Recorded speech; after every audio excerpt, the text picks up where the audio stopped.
আল্লাহ পাক রব্বুল আলামিনের দরবারে কবুল হওয়াটা এটা একটা মুমিনের সারা জিন্দেগীর মাকসাদ, উদ্দেশ্য। আমি দুনিয়ার সবকিছু করলাম কিন্তু আল্লাহর কাছে কবুল হইতে পারলাম না, আমি মাওলার দরবারে জিরো, আমার কোনো মূল্য নেই। দুনিয়াতে মানুষ যে নামে আমাকে ডাকুক না কেন, কিন্তু আল্লাহর কাছে যদি আমি মঞ্জুর না হইতে পারি, কবুল না হইতে পারি, মরার পরে আর আমার এই গিরিগুলি চলবে না, দুনিয়ার কোনো জিনিস আমার কাজে আসবে না। আর আল্লাহর কাছে যদি আমি মকবুল হতে পারি, কবুল করায় নিতে পারি, দুনিয়ায় কিছু না থাকলেও আল্লাহ পাক রব্বুল আলামিন আমাকে আখিরাতের রাজা এবং বাদশা বানায় দিবেন। হাশরের ময়দানে আল্লাহ ইজ্জতের মুকুট আমার গলায় পরিধান করাবে। এর জন্য ভাই, একটা মুমিনের জীবনের আসল মাকসাদ হলো আল্লাহর কাছে নিজেকে কবুল করায় নেওয়া। হযরত ইব্রাহিম এবং ইসমাঈল আলাইহিস সালাম আল্লাহর হুকুমে যখন আল্লাহর ঘর নির্মাণ করলেন, বাইতুল্লাহ শরীফ, কাবা শরীফ, নূহ আলাইহিস সালামের প্লাবনে কাবা শরীফও ধ্বংস হয়ে গেছিল, চিহ্ন পর্যন্ত ছিল না, আর পুরা পৃথিবী পানির নিচে ডুবে গিয়েছিল। দুনিয়াতে কোথাও কোনো কিছু ছিল না, সব নিশ্চিহ্ন হয়ে গিয়েছিল। তো আল্লাহ পাক রব্বুল আলামিন ইব্রাহিম আলাইহিস সালাম যখন নবী হলেন, উনি আসলেন,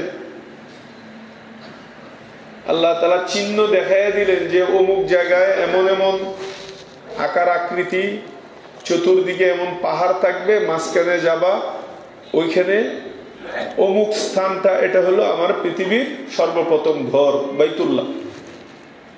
তুমি সেখানে যেয়ে আমার ঘরটা পুনর্নির্মাণ করো। পুনর্নির্মাণ কেন বললাম? বাইতুল্লাহ সর্বপ্রথম নির্মাণ করেছেন ফেরেশতাগণ, এরপরে নির্মাণ করেছেন আদম আলাইহিস সালাতু ওয়াস সালাম, এরপরে এই পুনর্নির্মাণ হযরত ইব্রাহিম আলাইহিস সালাম, পরে আবার কয়েকজন হয়েছে। তো আল্লাহ তাআলার নির্দেশে বাপ বেটা জায়গার সন্ধান পেয়ে কাবা শরীফ নির্মাণ করা শুরু করলেন। আল্লাহ পাক রব্বুল আলামিন ওনাদের যেন উপরে উঠতে, বিভিন্ন সাইডে যাইতে কষ্ট না হয়। আগে তো আর বাঁশ ছিল না মক্কার মধ্যে, তো এখনো বাঁশ যার নাই, আমাদের দেশের মতো মরুভূমি। তো আল্লাহ তাআলা ওনাদেরকে জান্নাত থেকে একটা লিফট পাঠাইয়া দিলেন, একটা পাথর পাঠাইয়া দিলেন। এই পাথর কথা শুনতো, কথা মানতো, সুবহানাল্লাহ। পাথরের উপরে দাঁড়িয়ে ইব্রাহিম আলাইহিস সালাম বলতেন ডানে যাও, তো পাথর ডানে যাইত, বামে যাও, বামে যেত, উপরে উঠো, উপরে উঠতো, নিচে নামো, নিচে নামতো। আল্লাহর কুদরতে, এমনি তো পাথর শক্ত একটা জিনিস, সারাদিন আপনি আমি দাঁড়িয়ে থাকলেও পদচিহ্ন হওয়ার কথা না, পায়ের দাগ হওয়ার কথা না, কিন্তু আল্লাহ তাআলা কিয়ামত পর্যন্ত আল্লাহ তাআলার এই জান্নাতি পাথর এবং আল্লাহর কুদরতের নিশানা আপনাকে আমাকে দেখানোর জন্য ইব্রাহিম আলাইহিস সালাম এই লিফট জান্নাতের পাথরের মধ্যে যে জায়গায় দাঁড়িয়ে কাজ করতেন, এই জায়গাটাকে উনার পায়ের সমান পরিমাণ দাবায়া দিছে। এর নাম হইল মাকামে ইব্রাহিম। যারা হজ করেছেন, উমরা করেছেন, আমরা যারা করি নাই, আল্লাহ তাআলা আমাদেরকে মৃত্যুর পূর্বে মাওলার ঘরে হাজির হওয়ার তৌফিক দান করেন, বলেন আমিন। আর যারা গিয়েছি, আল্লাহ আমাদেরকেও বারবার যাওয়ার তৌফিক দান করেন, বলেন আমিন। যাইলে দেখবেন কাবা শরীফের যেখানে হজরে আসওয়াদ, এটাও একটা জান্নাতের পাথর। এরপর পরের কোনাটার মধ্যেই সরাসরি অল্প একটু দূরে এই খাম্বা পর্যন্ত, এখানে ইব্রাহিম আলাইহিস সালামের পাথরটাকে স্বর্ণ দিয়া এবং পিতল দিয়ে বাদাই করে এর ভিতরে রেখে দেয়া হয়েছে। তাকাইলে দেখবেন 2 পাওয়ের চিহ্ন পাথরের মধ্যে ডাবা অবস্থায় আছে। এটার নাম হইল মাকামে ইব্রাহিম, এই পাথরের নাম।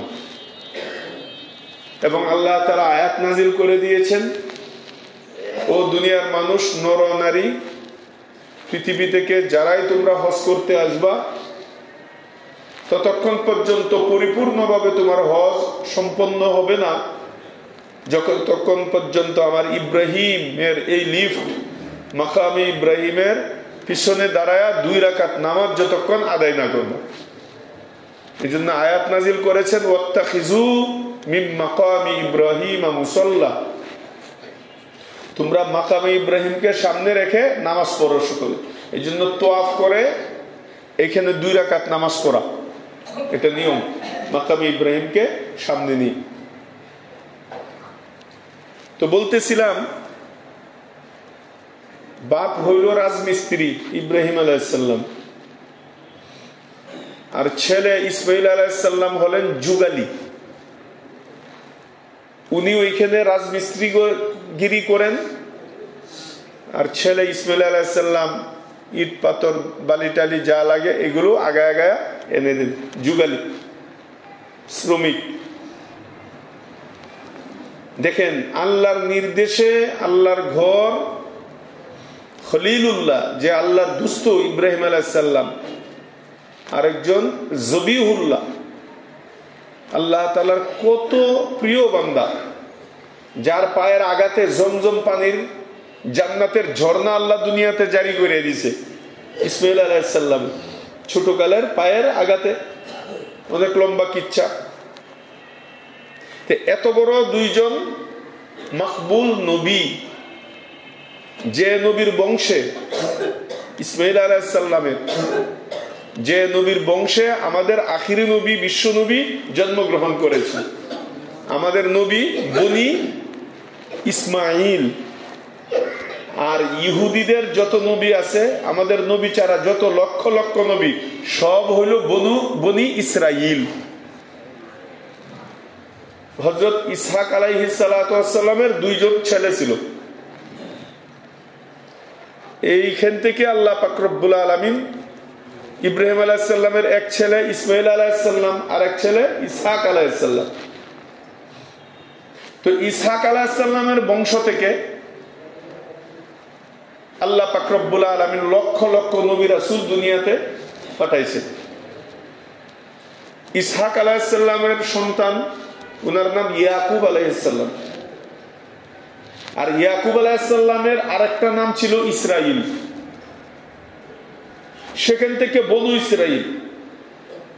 আজকে যে ইসরাইলি আছে, ইসরাইলি আমরা বলি, এটা তাদের বংশধর। ইহুদি ওই গোষ্ঠী থেকে হয়েছে, নাসারা ওই গোষ্ঠী থেকে, খ্রিস্টান ওই গোষ্ঠী থেকে হয়েছে। ইয়াকুব আলাইহিস সালামের 10 জন ছেলে ছিল, তার মধ্যে একজনের নাম ছিল ইয়াহুদা।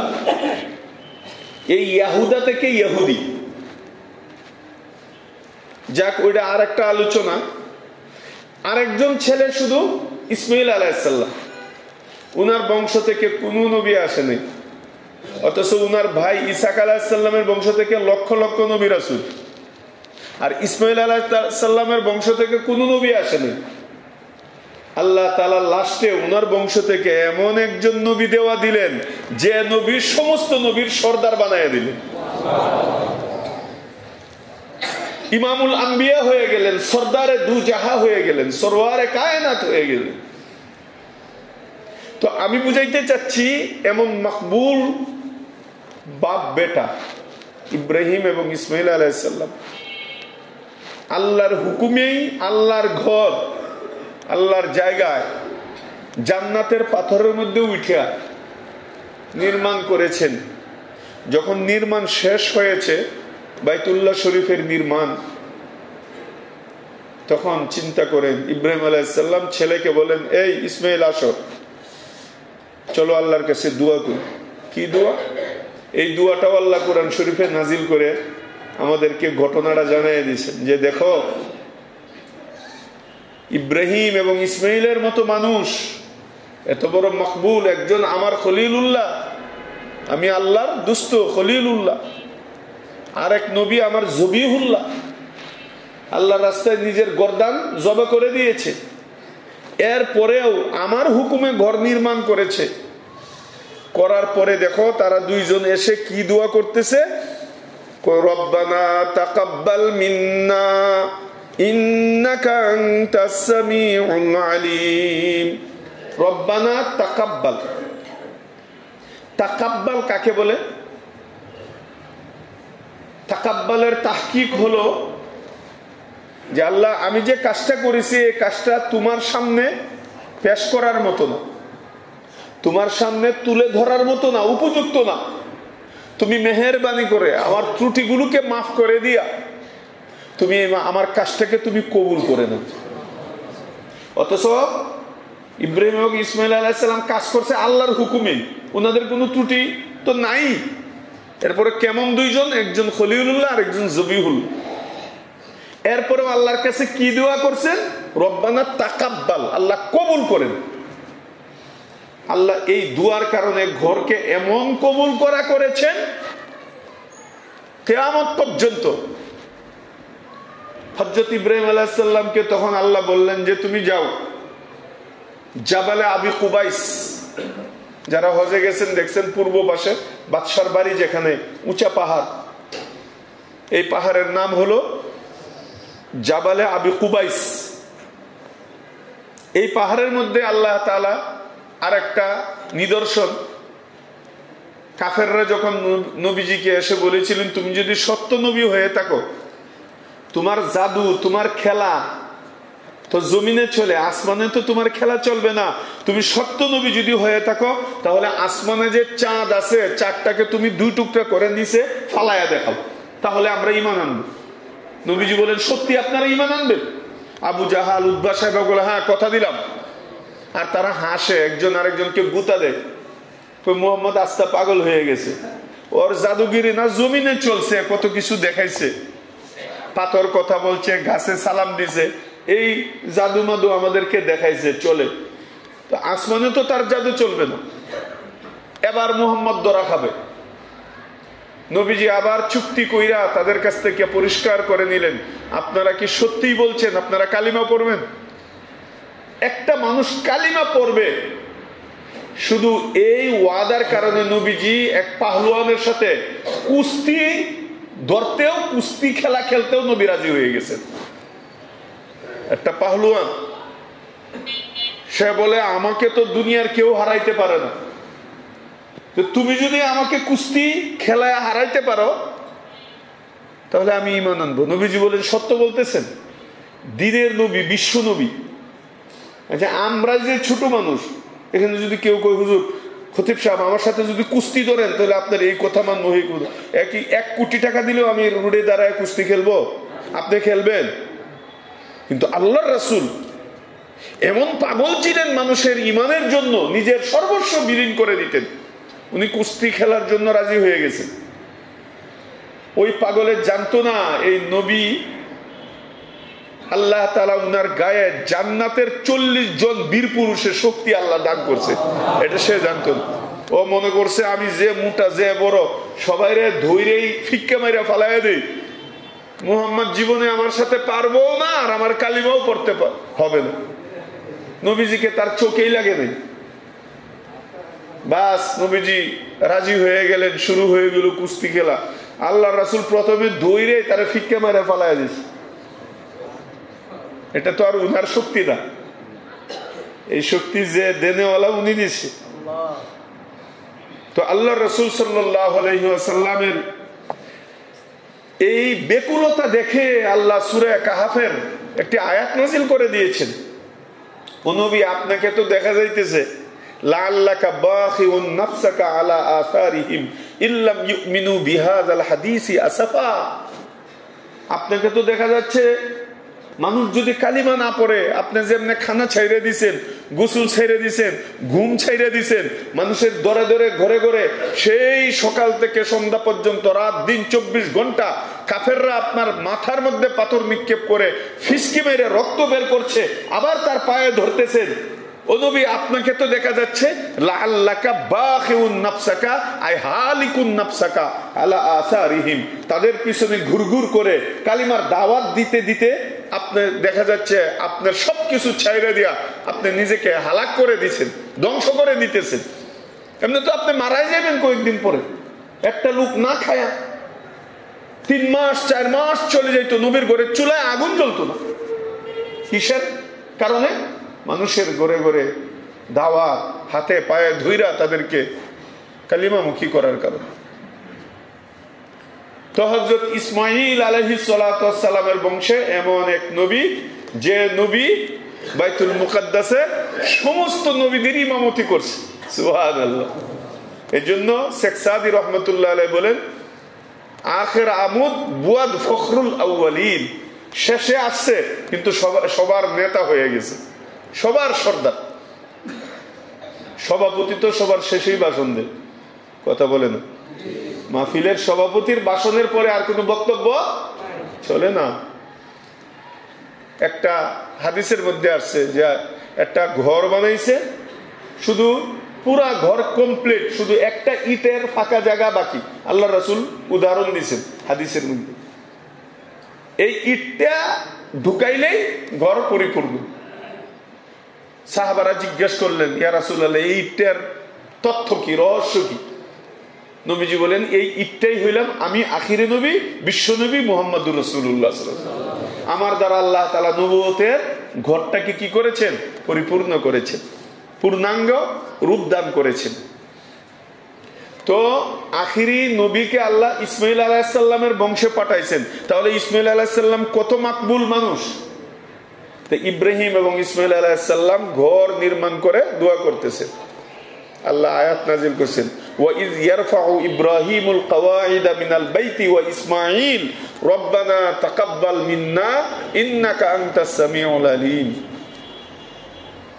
যে ইব্রাহিম এবং ইসমাঈল যখন আল্লাহর আমার ঘর বাইতুল্লাহ শরীফ নির্মাণ করলো, তখন তারা এই ঘরটাকে মঞ্জুর করানোর জন্য, আমার কাছে কবুল করানোর জন্য দুই বাপ বেটা কান্নাকাটি শুরু করে দিল। কি? রব্বানা তাকাব্বাল মিন্না, আল্লাহ আপনি আমাদের পক্ষ থেকে এই ঘরটাকে কবুল করেন। তো তাকাব্বাল কাকে বলে? কি তাহকিক বলেছিলাম যে আল্লাহ, এটা আমরা যে ছোট মানুষ, আমরা বাপ বেটা কমজোর মানুষ, আমাদের কাজের মধ্যে অনেক ভুল ত্রুটি, ইখলাসের মধ্যে ভুল ত্রুটি হইতে পারে। মাবুদ, আপনার কুদরতি পায়ে ধইরা আমরা মিনতি করতেছি, মেহেরবানি করে আমাদের ত্রুটির দিকে খেয়াল না করে এই ঘরটাকে আপনি কবুল করেন। এটা হলো তাকাব্বুর। নিজেরা কত ছোট মনে করছে, আর এই ছোট মনে করে কবুলের দোয়া করার কারণে আল্লাহ এমন কবুল করা করছেন। ইব্রাহিম আলাইহিস সালামকে আল্লাহ হুকুম দিলেন, ইব্রাহিম তুমি এই জাবালে আবি কুবাইসের উপরে উঠো, উঠে তুমি ঘোষণা করো বাইতুল্লাহর দিকে আসার জন্য, আমার ঘর তওয়াফ করার জন্য, আমার ঘরে এসে হজ করার জন্য মানুষকে দাওয়াত দাও। ইব্রাহিম আলাইহিস সালাম বলেন যে ইয়া রাব্বাল আলামিন, পুরা মরুভূমির মধ্যে আমরা দুইজন ছাড়া 3 নাম্বার কেউ নই। খালি মরুভূমি, ঘর নাই, দর নাই, দোকান নাই, পাট নাই, মানুষ নাই, কিচ্ছু নাই। কারে ডাক দিব আর কে শুনবে? আমরা দুইজনই তো।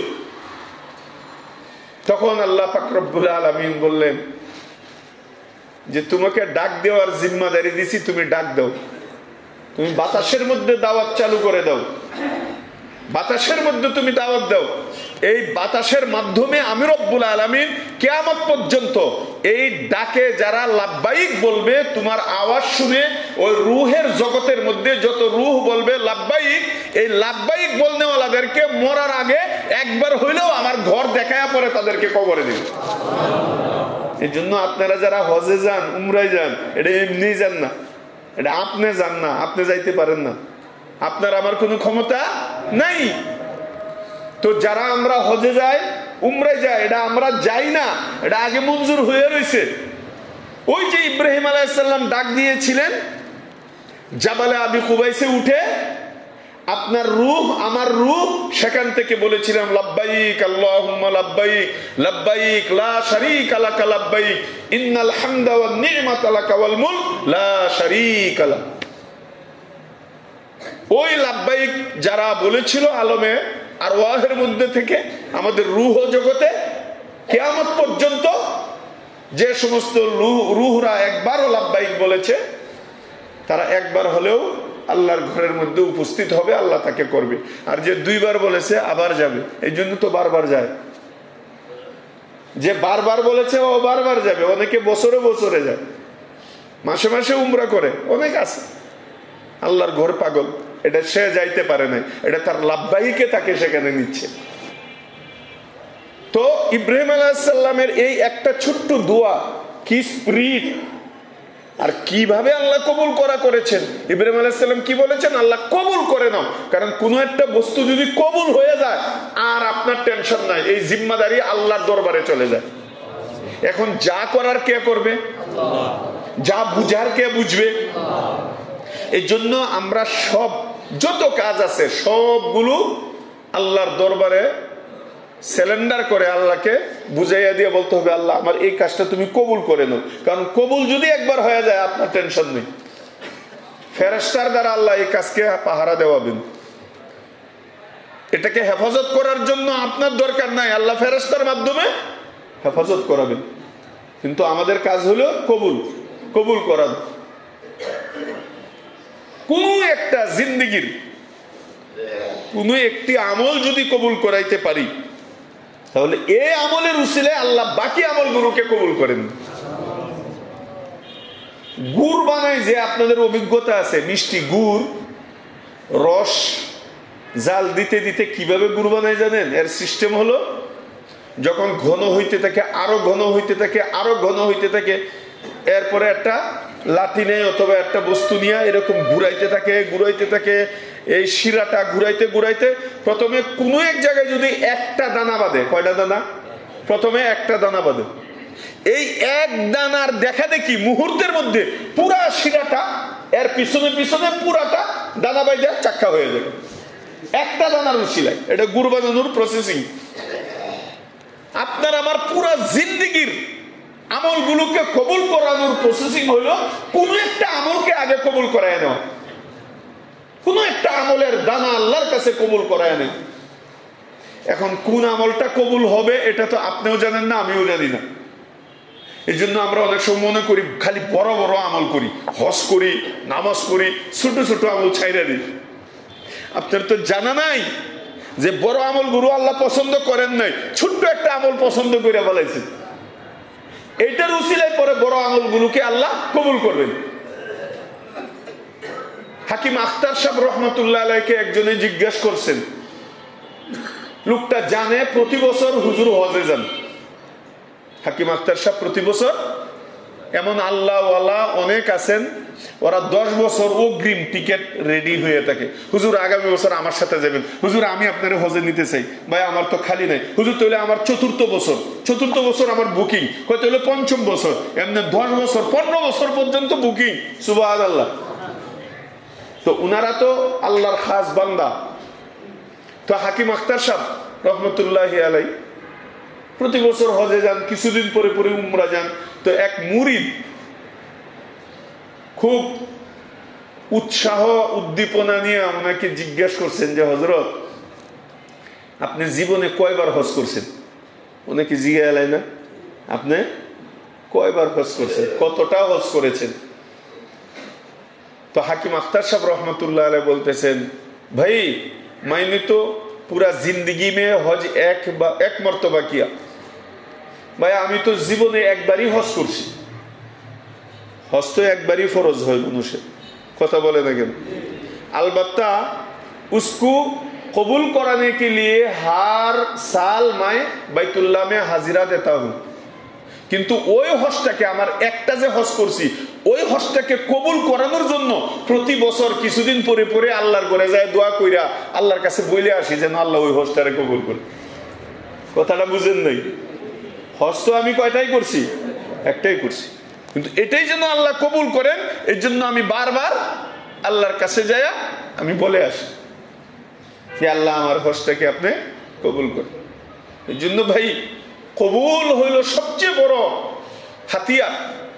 একবার যদি আপনার যে কোনো ছোট্ট আমলকে কবুল করাই নিতে পারেন, আপনার আর টেনশন নাই। পরে জীবনে যা করছেন গেডার গেট ওই গুড়ের মতো।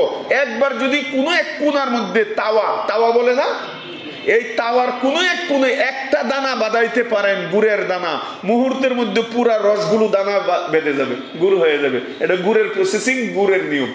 ঠিক আপনার আমার আমল মাওলার দরবারে কবুল করানোর প্রসেসিং একটাই, আল্লাহর কাছে ইবাদত প্রত্যেকটা ছোট হোক বড় হোক এমন এই নিয়তে ইবাদত করা যে আল্লাহ এই আমলটাকে আপনি কবুল হিসাবে, ট্রাম্প কার্ড হিসাবে আপনি মঞ্জুর করেন, এটাকে কবুল করেন প্রত্যেকটা আমল।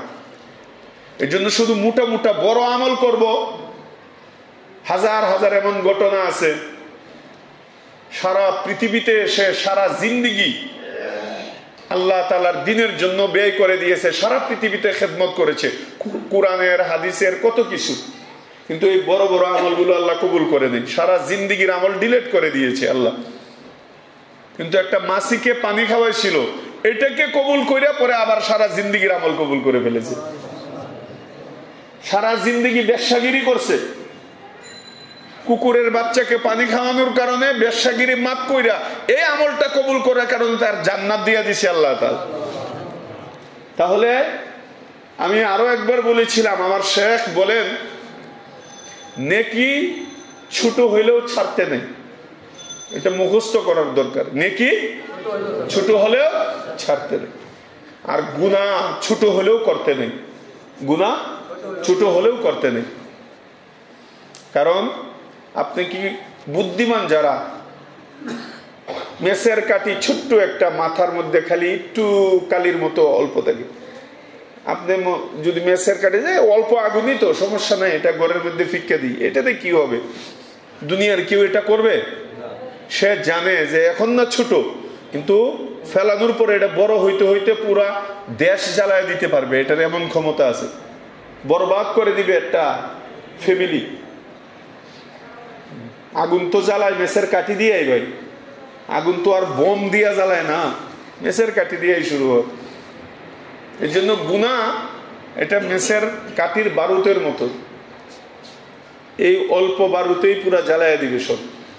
আল্লাহ আমাদেরকে হেফাজত করে বলেন আমিন। আর নেকি ছোট হলেও ছাড়তে নেই, কারণ এই ছোট্ট নেকিটা দেখেন, মাসিকে পানি খাওয়াইছে, উনি কল্পনাও করতে পারেন যে এর উসিলে আল্লাহ মাফ করবে, এটা কবুল হবে।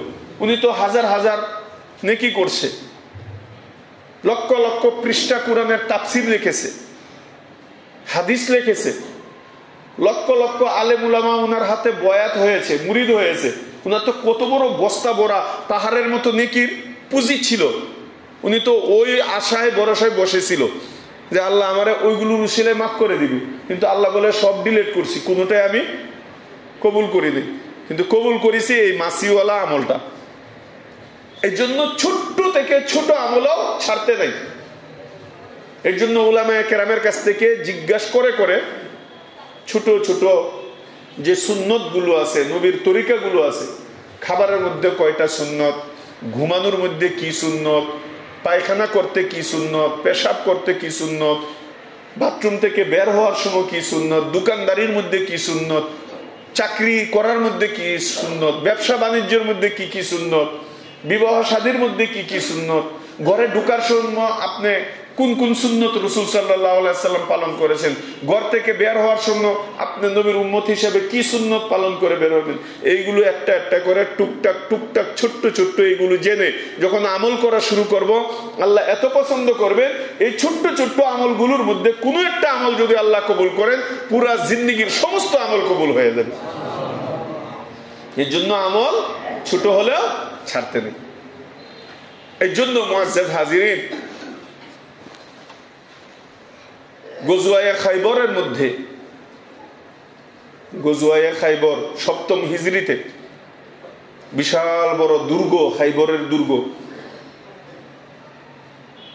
অনেক সাহাবারা চেষ্টা করতেছেন, দুর্গ বিজয় করতে পারে না। তো সাহাবীদের সাথে একজন এমন বীর বিক্রমের সাথে জেহাদ করতেছে, দুই হাতে তরবারি, দুই পায়ের মধ্যে লটকানো তরবারি, কিছুক্ষণ পরে পরে কাফেরদেরকে কেটে কচু কাটা করে জাহান্নামের চৌরাস্তায় পাঠাইতেছে। উনি যে দিকে যায় মানুষ পলায়ন করে, পুরা পরিষ্কার করে করে উনি যায়। এত বীর বিক্রম উনি।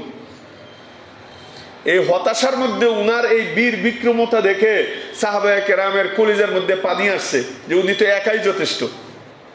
আমরা এত সাহাবা হাজার হাজার কিছু করতে পারতেছি না, তো উনি এমন একটা বীর আমাদের সাথে লড়াই করছেন। কাফেরদেরকে যেদিকেই উনি ঢুকেন উনার গায়ে কেউ টাচ করতে পারে না, এমন ট্রেনিং প্রাপ্ত, কিন্তু উনি তার কল্লা ফেলে দেন। সাহাবারা খুব খুশি। কয়েকজন সাহাবী দৌড়া নবীজির কাছে গেছে, যাই বলতেছে, ইয়া রাসূলুল্লাহ, মনটা খুশি হয়ে গেছে। কেন? আমাদের সাথে অমুক লোকটার নাম হইল কুজবান। কুজবান এই লোকটার নাম, যে যুদ্ধ করতেছে বিক্রমের সাথে। আমাদের সাথে এই কুজবান নামক অমুক লোক ইয়া রাসূলুল্লাহ বিক্রমের সাথে জিহাদ করতেছে, সে যেদিকে যাচ্ছে কাফেরদেরকে কচু কাটা করতেছে, কিছুক্ষণের মধ্যে আমাদের বিজয় চলে আসবে। ইয়া রাসূলুল্লাহ, এই লোকটা তো নিশ্চিত জান্নাতি, একদিকে মারা যাবে আরেকদিকে জান্নাতে যাবে। ইন্নাহু মিন আহলিল জান্নাহ। সাহাবা বলতেছেন, এরে আর কেউ দুনিয়ার ফিরাইতে পারবে না, মরবে আর জান্নাতে যাবে। মুসলমানের যা উপকার করতেছে। আল্লাহ রাসূল সাল্লাল্লাহু আলাইহি সাল্লাম উনার কথা শুনে, ভালো করে শুনেন, বুখারী শরীফের হাদিস, শিক্ষণীয় হাদিস, কঠিন কথা। আল্লাহ রাসূল সাল্লাল্লাহু আলাইহি সাল্লাম উনার কথা শুনে সাথে সাথে নবী উল্টা ফতোয়া দিলেন, ইন্নাহু মিন আহলিন নার। তুমি বলতেছো এই লোকটা জান্নাতে যাবে, আর আমি নবী বলতেছি এ জাহান্নামে যাবে। সাহাবাদের তো চোখ কপালে উঠে গেল, বলে কি? আমরা হাজার হাজার সাহাবারা যা করতে না পারতেছি, উনি একাই আমাদের পক্ষে যুদ্ধ করে আমাদের সাহস যোগাচ্ছেন, কাফেরদেরকে কচুকাটা করতেছেন, এত বড় একটা আমল করতেছেন বিক্রমের সাথে, আর ও জাহান্নামে যাবে। সাহাবারা তো জানতেন আল্লাহ রাসূল সাল্লাল্লাহু আলাইহি সাল্লাম যা বলতেন এটাই সত্য।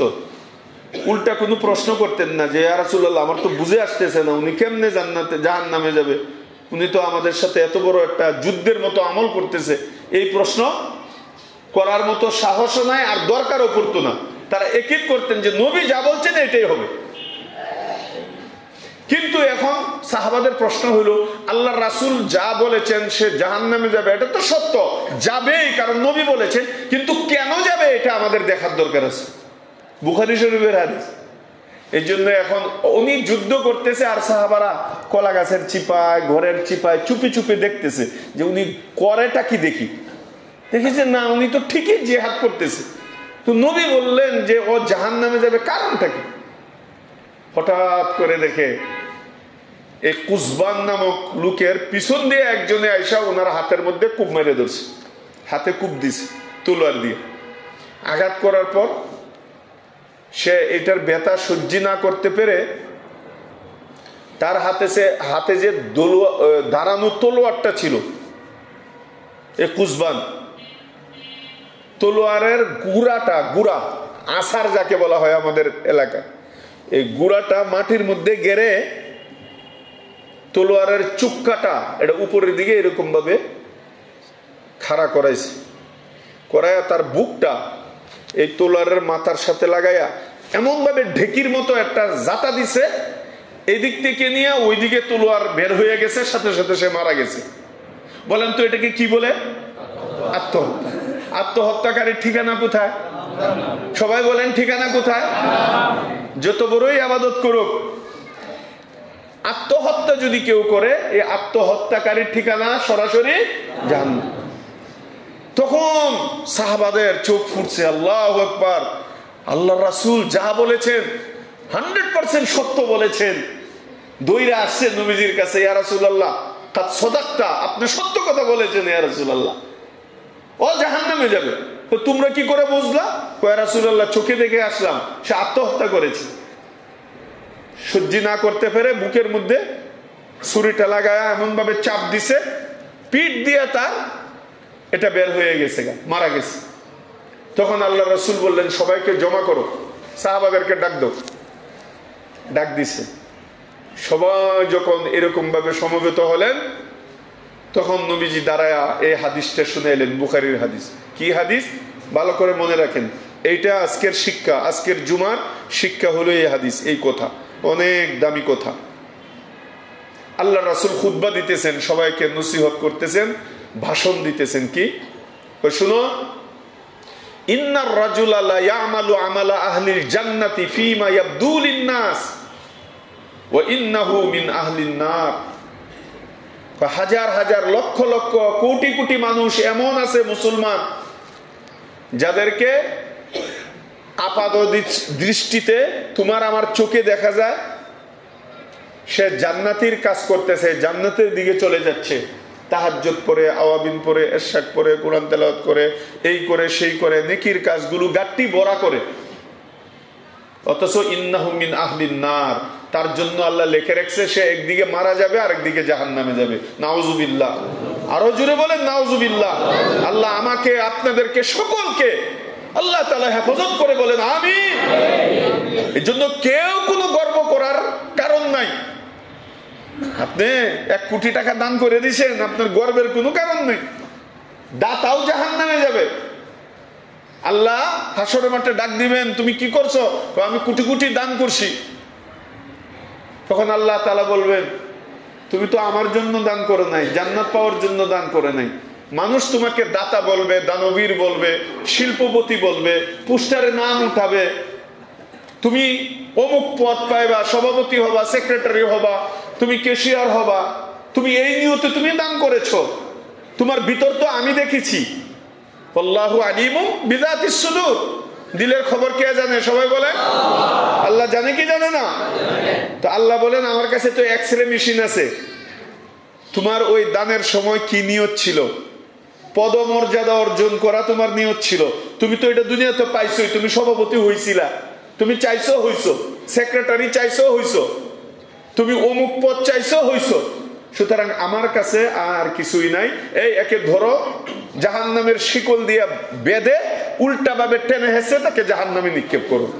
অথচ সে মসজিদ নির্মাণ করেছে, কোটি কোটি টাকা দিয়েছে, মাদ্রাসা বানাইছে, অমুক পদের মধ্যে তমুক পদের মধ্যে ছিল সে, কিন্তু তার ইখলাসের মধ্যে ঘাটতি ছিল। আল্লাহর জন্য সে করে নাই। কথা বলে না কেন? আল্লাহর জন্য করা এবং না করা এর থার্মোমিটার কি? থার্মোমিটার এইটা যে যদি কেউ আমার ভুলটা কেউ ধরাইয়া দেয়, আমার রাগ উঠে কিনা, আমি তার বিরুদ্ধে অ্যাকশন নেই কিনা। আমার ভুল ধরাইছে, এরপরে যদি আমি তার বিরুদ্ধে অ্যাকশন, আমাকে এই কথা বললো, তাহলে বুঝে গেল তুমি আল্লাহর জন্য করো নাই, তুমি দুনিয়ার জন্য করেছো। তুমি দুনিয়াতেই নাম পাইবা, কাম পাইবা, কিন্তু আখিরাতে একটা নেকিও পাবা না। এর জন্য ভাই আমরা যারা নামাজ পড়ি, রোজা রাখি, হজ করি, আমাকে হাজি বলে, গাজী বলে, এগুলোর দ্বারা কোনো খুশি হওয়ার দরকার নাই। এগুলো জান্নাতের সার্টিফিকেট না।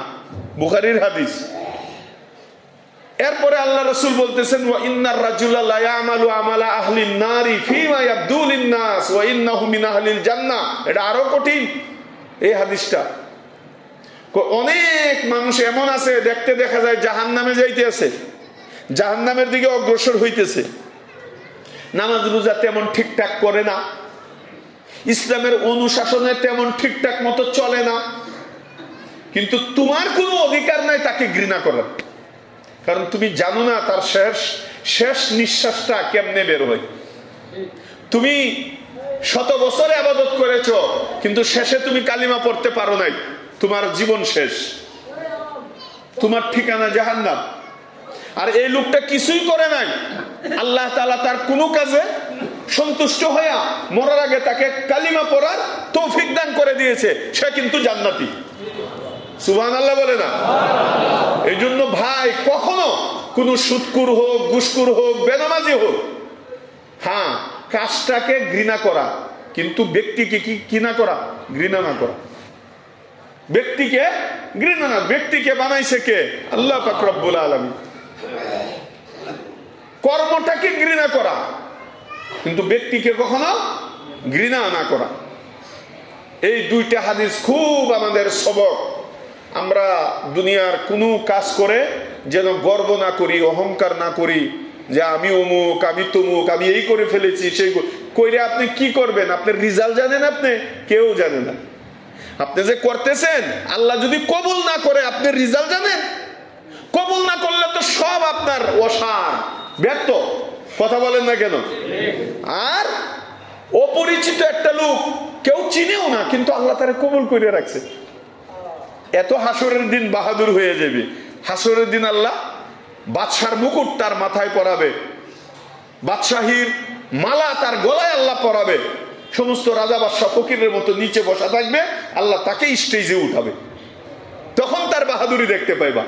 এই জন্য আমরা যে যা করি সবসময় নিজেকে ছোট মনে করা। হাদিসে আসছে মান তাওয়াজা লিল্লাহি রাফাহুল্লাহ, যে আল্লাহকে খুশি করার জন্য নিজেকে বিনয় এবং ছোট মনে করে, আল্লাহ তাকে ছোট হইতে দিবেন না, আল্লাহ তাকে বড় করে দিবেন। কিন্তু নিজের ছোট মনে করতে হবে।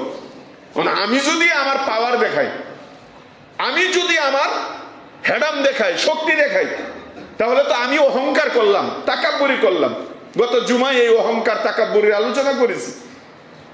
আর তাকাব্বুরির ব্যাপারে আল্লাহ রাসূল ইরশাদ করেছেন ওয়ামান তাকাব্বারা ওয়াজাহুল্লাহ, আর যে অহংকার দেখাবে আল্লাহ তার ঘাড় মটকাইয়া নিচের দিকে নিতে থাকবে।